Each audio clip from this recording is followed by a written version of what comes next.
2022 n'a pas été une mauvaise année pour l'île Maurice. Il nous faut comparer bien sûr avec la performance avant le Covid, c'est-à-dire 2019. Et on voit là que les chiffres ne sont pas mauvais. Je dois dire seulement que notre performance est moins bonne que les Seychelles et aussi moins bonne que les Maldives. Mais néanmoins, il faut pas rougir, les chiffres sont corrects. Il faut peut-être analyser pourquoi les chiffres ne sont pas aussi bonnes que les autres îles de l'océan Indien. Probablement aussi à faire avec le problème de manque de sièges d'avion pendant l'année écoulée. Ce qui me déçoit énormément, c'est l'état de l'environnement à l'île Maurice.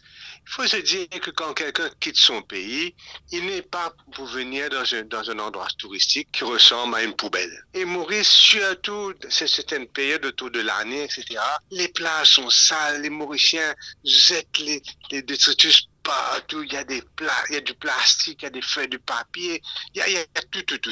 C'est une horreur. Et il faut se dire qu'aujourd'hui, l'industrie touristique est l'industrie qui emploie le plus de personnes à l'île Maurice. Directement et indirectement, 75 000 personnes à monter. Et donc, il faut se dire que ça demande une discipline, un amour de l'environnement de la part des Mauriciens. Et si on continue à traiter notre environnement comme ça, nos plages comme ça, mais moi, je pense que l'industrie touristique l'industrie touristique mauricienne n'arrivera jamais à son vrai potentiel.